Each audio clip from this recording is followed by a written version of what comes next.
Olá, sejam bem-vindos ao canal BandNet News. Se inscreve e deixe o comentário e likes para fortalecer o canal. Áudio com efeito 8D. Use fones de ouvidos para ouvir a matéria em 8D. Traficantes da facção criminosa Comando Vermelho, CV, tentaram invadir, na madrugada de ontem, a comunidade do Batel Mochi, na Praça Seca, na zona oeste do Rio. Perdida recentemente para a milícia, traficantes do Comando Vermelho tentam se firmar na comunidade. Moradores relataram rajadas de tiros, mas os invasores não conseguiram seu objetivo. A qualquer momento pode começar o verdadeiro problema na região da Praça Seca. Por BandNet News, internautas relatam rajadas de tiros nas redes sociais. Nas redes sociais, internautas que moram na região do complexo da Praça Seca relataram que traficantes deram rajadas de disparos na área de mata. Batel Mochi. Foi uma rajada e parou. Na Covanca parece que foram muitos. Quando isso acontece,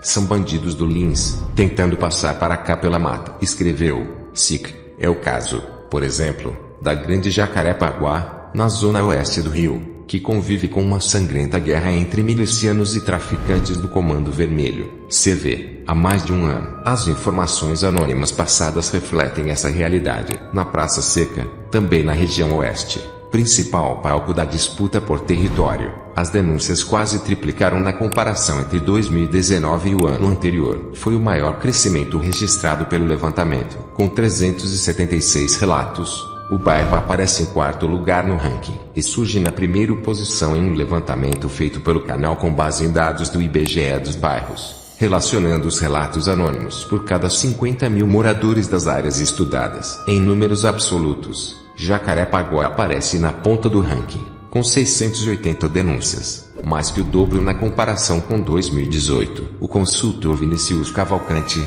diretor da Associação Brasileira dos Profissionais de Segurança, acredita que as denúncias se intensificam em meio a uma disputa por controle da área. Há uma guerra naquela região e isso faz com que as pessoas denunciem mais. Os milicianos, hoje, passaram a fazer parte do mesmo universo das outras organizações criminosas. O cara tira a camisa do tráfico para vestir a camisa da milícia. 21 milicianos que atuam nos morros da Chacrinha e da Covanca foram denunciados pelo Grupo de Atuação e Combate ao Crime Organizado, GAECO, do Ministério Público, MPRJ. Queda de denúncias indica um domínio territorial. Em contraste ao aumento das denúncias na Grande Jacarepaguá, as informações repassadas sobre o reduto da principal milícia do país hoje são estáveis. Em Campo Grande, bairro considerado o berço dos paramilitares, houve um aumento de apenas 6% nas denúncias. Em Santa Cruz, região dominada por milicianos desde o fim de 2018, os relatos tiveram queda de 32,7%. Para o promotor Luiz Aires, que investiga a atuação da milícia nessa região,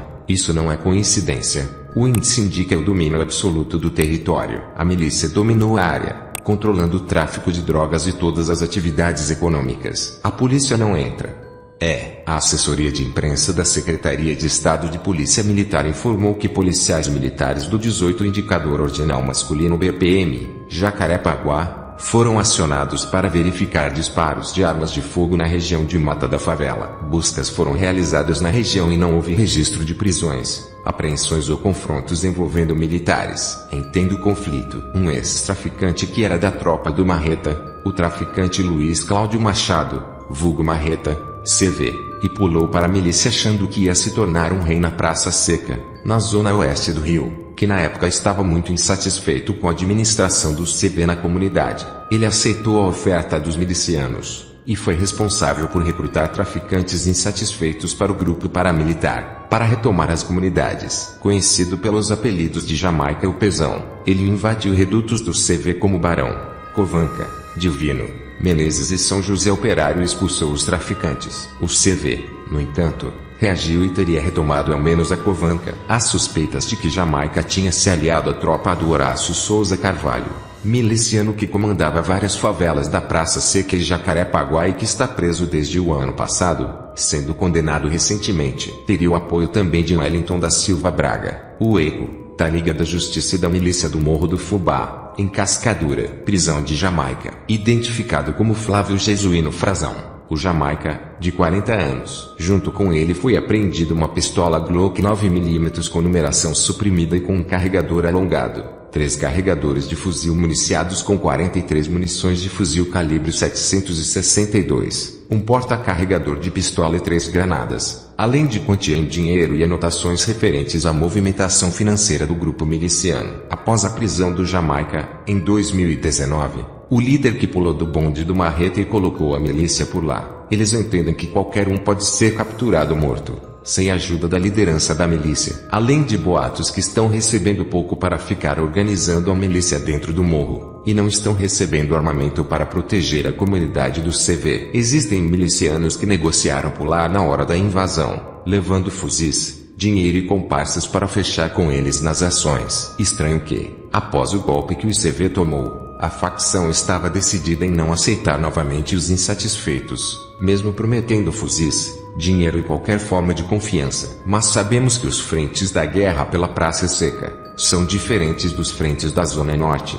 e talvez estarão dispostos a aceitar novos antigos membros, só para usá-los e depois jogar fora quando for necessário. Prisão de Marreta. Preso desde 2014. Marreta continuaria dando ordens para o CV invadir favelas e avisou milicianos que quer o complexo da Praça Seca de volta. Mesmo estando na cadeia desde 2014 quando foi preso no Paraguai, o traficante Luiz Cláudio Machado, o Marreta, continua impondo ordens a seus subordinados da facção criminosa Comando Vermelho, CV. Ele tem influência nas comunidades do Juramento, Chapadão, Complexo do Lins, na Zona Norte, além de favelas da Praça Seca, Batel Mochi, Barão e Covanca, que estão em guerra com a milícia, e Jorge Turco, que está em disputa com o Terceiro Comando Puro, TCP. A justiça o considera um apenado de altíssima periculosidade, tanto que determinou que ele continue em um presídio federal fora do estado. Segundo investigações, Marreta, na condição de líder do tráfico, teria determinado diversos homicídios qualificados, e contra ele, existem diversos inquéritos policiais, ainda em fase de apuração. Crimes dentro da cadeia. Ele possui ao menos 4 registros junto ao Conselho Disciplinar da Penitenciária Federal em Porto Velho, sendo que em 2 deles, já finalizados, o preso foi condenado por falta disciplinar de natureza média, e outros 2, ainda em andamento, são para apurar falta disciplinar de natureza grave. Marreta, quando recluso no sistema prisional estadual, fugiu em maio de 2009, sendo recapturado em agosto de 2011. Em fevereiro de 2013, escapou de novo, sendo recapturado em dezembro de 2014, no Paraguai. Constatou-se, pelo que se infere dos extratos da Secretaria de Polícia Civil, que durante sua estada no país vizinho, Marreta intensificou seus contatos com outras lideranças no sentido de intensificar o tráfico de drogas e armas oriundas do Paraguai, o que ampliou seu prestígio dentro da organização criminosa de origem.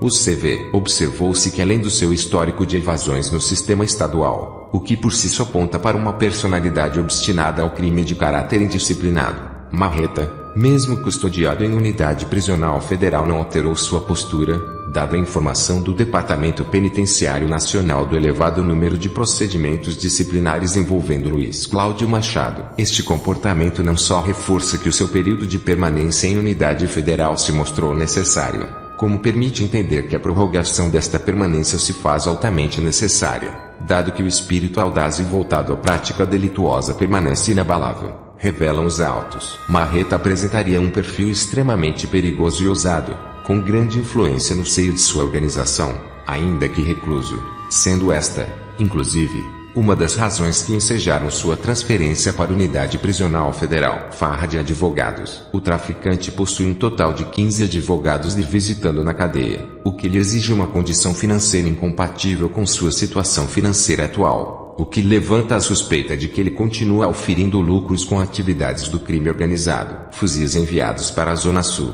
Durante todo esse período em que está preso, Marreta teria sido responsável pelo envio de 10 fuzis para o Morro Pavãozinho, em Copacabana, na Zona Sul do Rio, em 2015. Em 2013, teria planejado uma invasão ao Complexo da Serrinha, em Madureira, na Zona Norte da capital. Para isso, integrantes da sua quadrilha foram treinados em acampamentos montados na floresta da Serra dos Pretos Forros. Em 2010, teria participado de um planejamento do CV para invadir o Morro do Urubu, em Pilares, na Zona Norte, então Reduto da Ada, Amigos dos Amigos. No mesmo ano, teria sido pivô de uma guerra pelo controle do Complexo da Pedreira, em Costa Barros. O projeto do Comando Vermelho era dominar territórios inimigos no complexo da Praça Seca. Marreta investiu pesado para recuperar a Praça Seca. Os traficantes do Comando Vermelho miram investida em um novo território na região. Não que nunca tenha entrado nos planos do conhecido e temido bonde do Lobo Mau. O grupo que controlava a comunidade do Morro São José Operário, a Barão que hoje é Trilícia, na Praça Seca. Em meados de 2018, o ex-traficante, divulgo da Russa, tinha sido escolhido pela maior facção criminosa do Rio para continuar uma guerra, travada com milicianos há mais de um ano, pelo domínio de 7 comunidades, entre elas a favela do Batel Mauche e o Morro da Chacrinha, na Praça Seca, na zona oeste do Rio. O conflito era motivado pela tentativa de expansão territorial, que garantiria ao grupo vencedor uma área maior para exploração de negócios ilícitos como venda de drogas e cobranças de taxas de segurança e de pedágio de motoristas do transporte alternativo. Bem, agora vamos para outro estado, Mato Grosso do Sul. O juiz Vinícius Aguiar Milani, da comarca de Itaquira em Mato Grosso do Sul, absolveu um homem acusado de supostamente ter ajudado a roubar aproximadamente 173 kg de maconha da delegacia de polícia da cidade, por Bandinet News. Segundo a denúncia do Ministério Público, o réu teria colaborado com um investigador de polícia para a consumação do delito de peculato, apropriação e tráfico de drogas. Uma caminhonete, supostamente de sua propriedade, teria sido usada para transportar drogas e as trocar pelas apreendidas na delegacia. Estas seriam de qualidade superior. A defesa do réu arguiu a nulidade da decisão de recebimento da denúncia sob o argumento de que não foi adotado o procedimento descrito na Lei de Drogas ou dos crimes praticados por servidor público contra a administração, não tendo sido dada a oportunidade de defesa prévia. Os advogados também apontaram a parcialidade das testemunhas inquiridas em juízo e a fragilidade das provas arrecadadas. Ao analisar o caso, o magistrado apontou que não restou demonstrada em relação ao acusado, havendo nos autos apenas indícios de sua participação na empreitada criminosa, os quais não foram confirmados pelas provas arrecadadas na fase policial e em juízo. O juiz também aponta que os autos do processo traziam apenas a confirmação de policiais civis de que a caminhonete utilizada para o transporte de drogas seria a do acusado. Não se pode desprezar que o réu não foi identificado como o condutor do veículo e, ainda, sequer houve de que tal automóvel lhe pertencia. Em relação ao réu Cristiano, o que existe nos autos é a mera alegação dos policiais civis, no sentido de sabem que o acusado possui uma caminhonete, assinalou. Por fim, o magistrado considerou os elementos probatórios da acusação frágeis demais para sustentar a condenação e o absolveu com base no princípio do indubio pro réu. O réu foi representado pelos advogados Wilson Tavares de Lima e Samuel Chiesa, da banca de advogados Wilson Tavares e advogados associados. Agora vamos para Manaus. Crias do Comando Vermelho, CV, fizeram rebelião em presídio de Manaus, Amazonas. Grupo fez 7 agentes prisionais reféns pelas condições de alimentação e saúde, além da falta de visitas. Estado argumenta que a ação era tentativa de fuga. Por Bandinet News, entrega de comida estragada, falta de atendimento médico, recusa de remédios dados pelos familiares e proibição das visitas. Parentes sustentam que essas foram as motivações para a rebelião no UP, Unidade Prisional do Puraquequara, em Manaus, no Amazonas. Neste sábado o motim teve início às 6 horas, quando é entregue o café da manhã. Os presidiários renderam 7 agentes de segurança e tomaram a cadeia, queimando colchões. O fogo podia ser visto em bairros vizinhos. A ação aconteceu em meio à pandemia local de coronavírus. Amazonas registra 5.723 casos confirmados de Covid-19 na população em geral, com 476 mortos até este sábado. No sistema prisional, dados do Ministério da Justiça, divulgados pelo Departamento Penitenciário Nacional, indicam que é um caso confirmado e um suspeito. Em vídeo, um agente prisional faz graça da situação. Olha aí nosso presídio Puraquequara. Os moradores estão destruindo seus apartamentos. Viu aí? Lindo e maravilhoso, diz, enquanto registra o fogo e a fumaça. Um dos agentes feito refém gravou vídeo com a reivindicação dos presos, que cobravam a presença da imprensa, do Carlos Valois, juiz, do Coronel Amadeu Soares, secretário da Segurança do Amazonas, e Epitácio Almeida, presidente da Comissão de Direitos Humanos da Ordem dos Advogados do Brasil em Manaus. O canal apurou a conversa da mãe de um preso. Segundo Arlete Roque, as reclamações dele são pela entrega de comida estragada, de não receberem atendimento médico na unidade e pela proibição de entrada de remédios dados pelos parentes. Não tem visita. Tem muita pessoa doente lá dentro e a direção não deixa entrar medicação. A SEAP, Secretaria de Administração Penitenciária, diz que está liberada a entrega, mas quando as mães vão para a frente da unidade, não deixam entrar. Diz, tem gente lá com tuberculose e eles dizem que tem gente com coronavírus. Durante a tomada do presídio, os detentos entraram na área da cozinha e, segundo a Lete, teriam espancado quem trabalha no local pela condição da comida entregue nas celas. O filho dela trabalha na cozinha. É muito triste. Estou vendo pela televisão. Não posso ir para lá. Não fui para a frente do presídio. Fico apreensiva. Admite. Tenho medo. Chegou a notícia que meu filho está batido. Estado cita outra motivação. A SEAP, comandada pelo coronel Marcos Vinícius Oliveira de Almeida, sustenta que o motivo da rebelião é outro e não as condições de alimentação e saúde dos presos. O Estado afirma que havia um plano de fuga. No total, 17 pessoas ficaram feridas na ação. Segundo a pasta, 10 agentes prisionais, 3 deles se machucaram ao pular das muralhas, 5 presos e 2 policiais militares. Todos os reféns estão bem, alguns um pouco machucados porque estavam com estoques no pescoço, garante Almeida. A rebelião seria uma distração para que um grupo cavasse um túnel e escapasse do presídio. O objetivo dessa rebelião era fazer uma fuga. Eles estavam cavando um túnel, o que não estavam conseguindo fazer no dia a dia, distraindo a tropa para poderem fugir, explica o secretário no documento, detalhando que houve 2 tentativas anteriores de cavar túneis. Segundo ele, a Polícia Militar e o GIP, Grupo de Intervenção Penitenciária, similar ao GIR, Grupo de Intervenção Rápida, de São Paulo, entraram na unidade. A tropa entrou, dominou a cadeia. Ninguém ferido gravemente. Só alguns policiais levaram pedradas e estão machucados, diz o coronel. Vamos para Nova Iguaçu, Baixada Fluminense. Miliciano é preso pela PM na Baixada, por Bandnet News. Na manhã deste sábado, um suspeito de integrar uma milícia armada foi preso na Baixada do Rio de Janeiro. De acordo com a Polícia Militar, agentes do 24º BPM, Queimados, realizavam um patrulhamento de rotina no bairro Piabas quando avistaram um carro, aparentemente suspeito. No interior do veículo, estavam 3 pessoas e os policiais decidiram abordar os indivíduos para eliminar as suspeitas de que tratar-se ou não de bandidos. Durante a abordagem, os PMs descobriram que um dos ocupantes do automóvel estava armado com 2 pistolas. Os outros ocupantes do veículo não portavam armas, mas foram encaminhados juntamente com o suspeito para a 52ª DP, Nova Iguaçu. A PM não informou a identidade do preso, apenas se limitou a dizer que não se tratava de um traficante de drogas e que o homem era possivelmente um dos milicianos que agem na região de Queimados e de Nova Iguaçu.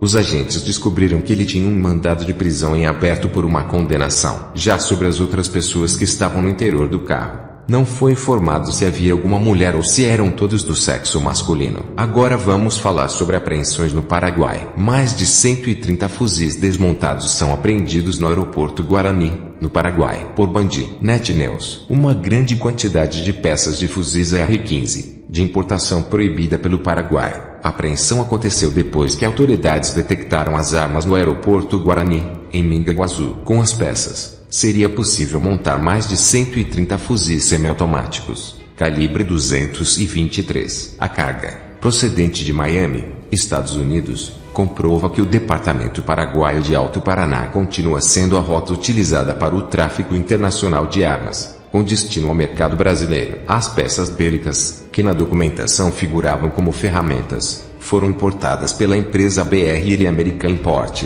que tem como titular um brasileiro, de quem só aparece o prenome Raimundo. O carregamento chegou a bordo de um avião da empresa Skillet. Segundo as informações policiais, o administrador do aeroporto Guarani, Aníbal Fernandes, foi alertado pelo despachante Richard Agostinho Campuzano Rojas, ao perceber que o conteúdo da carga não pertencia a seu cliente, Druck Corrêa. A promotoria foi informada em seguida. A promotora de turno Estela Maria Ramírez, junto com funcionários da diretoria de material bélico, verificou e confirmou que a carga era ilegal. Aparentemente, as partes dos fuzis a serem montados entraram no país com documentos adulterados. A mercadoria estava para ser despachada por Richard Agostinho Campuzano Rojas, que curiosamente acabou detido, apesar de ter sido ele quem fez a denúncia. Tráfico. O procedimento, diz o jornal Le Clave, revela que o esquema de tráfico de armas e de contrabando no aeroporto Guarani continua sendo um negócio rentável para os administradores de turno do terminal aéreo. Ali,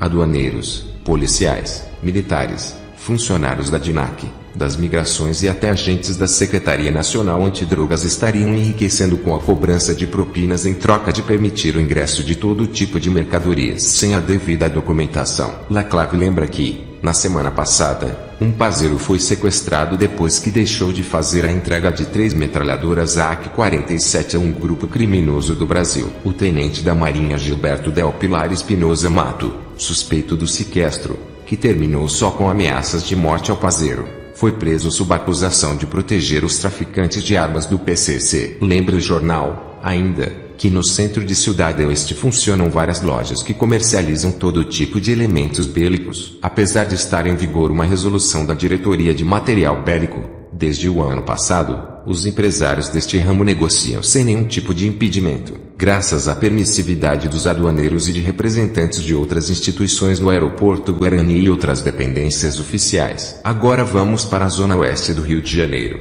Traficantes da Cidade de Deus, CV, são acusados de executar jovem por ele supostamente manter contato com a milícia. Por Maria Hugo Monquem. Denúncia publicada em rede social relata que traficantes da Cidade de Deus, na zona oeste do Rio, mataram um rapaz por acreditarem que ele manteria contatos com a milícia. Segundo informes, o jovem seria muito querido na comunidade, não tinha envolvimento com nada e era trabalhador. O corpo foi deixado em uma lixeira. Voando para São Paulo. Preso, jagunço e principal carrasco do PCC é suspeito de 100 homicídios. Por Maria Hugo Monquem. A Polícia Civil, por meio de equipe de intervenção estratégica, e, da 8ª Delegacia Seccional de Polícia, DECAP, prendeu na última quinta-feira um criminoso conhecido como Jagunço, integrante da facção criminosa Primeiro Comando da Capital, PCC, suspeito de 100 homicídios. O homem foi preso dentro de casa, na cidade de Itaquaquecetuba. As investigações já perduravam há alguns meses e o suspeito foi apontado como líder do Bonde dos 14, célula subordinada à cúpula de organização criminosa, com base em Cidade Tiradentes, responsável pela administração e controle da facção na zona leste de São Paulo. O criminoso era o responsável por metade dos tribunais do crime na zona leste de São Paulo. Segundo a polícia, ele era uma espécie de juiz, que dava sentenças e executava as vítimas. Jagunço já teve como missão, determinada pelo grupo criminoso, executar a morte do delegado-geral da Polícia Civil de São Paulo, Rui Ferraz Fontes. Em dezembro, para fugir de um cerco policial, Jagunço abandonou o carro com a mulher e o filho para fugir a pé. Para evitar mortes de inocentes, a polícia tirou e furou os pneus do carro. Vamos para a zona sul do Rio. Rocinha. Confira detalhes de como foi a invasão à Rocinha em 2017. Por Maria Hugo Monquem. A sentença que condenou no final de março 13 traficantes pela invasão à favela da Rocinha, em São Conrado, na zona sul do Rio, em 2017, traz detalhes sobre como ocorreu a invasão. Segundo os autos, o fato ocorreu no dia 17 de setembro daquele ano, inconformado com os valores dos repasses financeiros que estavam lhe sendo destinados por seu sucessor,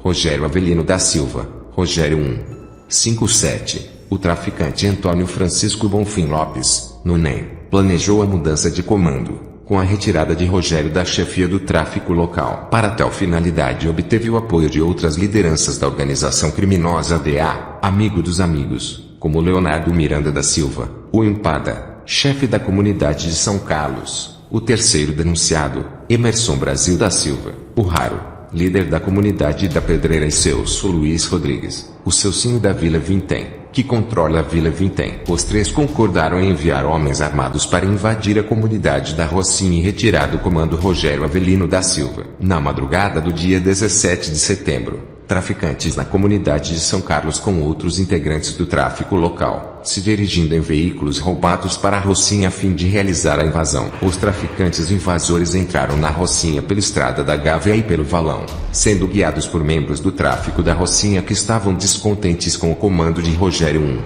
157 passaram a apoiar a invasão idealizada por NEM. Os bandidos Ramon Aleluia da Silva, gerente do tráfico de drogas da comunidade Parque da Cidade, e Robson da Conceição Ferreira Júnior, oriundo da Vila Vintém, comandava a invasão. Giovanni Silva de Lima, traficante da comunidade da Pedreira, participou da invasão, sendo identificado por suas digitais encontradas no veículo Honda Civic, placa KXG 5501/RG, laudo EFL 68. Roubado para ser usado na empreitada e abandonado no interior da Rocinha. Para acessarem a Rocinha, o bando invasor, em comunhão de ações e desígnios, também subtraiu, mediante ameaça exercida com arma de fogo, os veículos, marca Voyage, placa UFIP 3806, marca Fiat D, placa NU 1897 Fiat D, placa KVJ 4505, registros de ocorrência às FLS 89,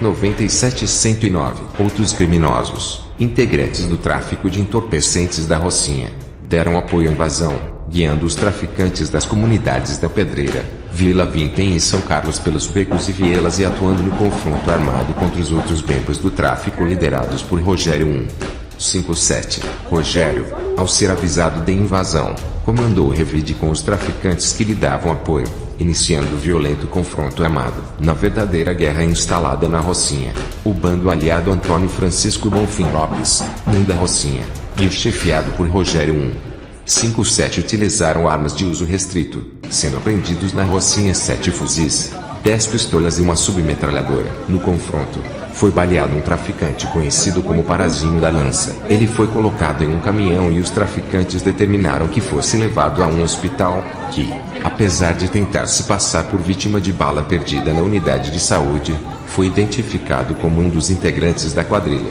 tendo sido baleado num confronto com policiais, no dia 18 de setembro de 2017, mesmo com a chegada de reforço da Polícia Militar e Civil, inclusive com a atuação dos batalhões especiais. Os denunciados, consciente e voluntariamente, se opunham às ordens legais, insistindo no confronto armado, sendo necessária a intervenção das Forças Armadas, em 22 de setembro, para fazer cessar a guerra iniciada pelos bandos rivais. Durante as operações policiais realizadas na Rocinha foram apreendidos 78 kg de maconha e 686,2 gramas de cocaína que eram guardados em depósito para posterior venda por Rogério Avelino da Silva. Os chefes do tráfico de entorpecentes nas comunidades: Rogério Avelino da Silva, Leonardo Miranda da Silva, Emerson Brasil da Silva e Celso Luiz Rodrigues, foram os responsáveis pelas decisões finais a respeito do atuar da quadrilha, como aquisição de armas e drogas e relacionamento com outras comunidades. Os gerentes de cada comunidade,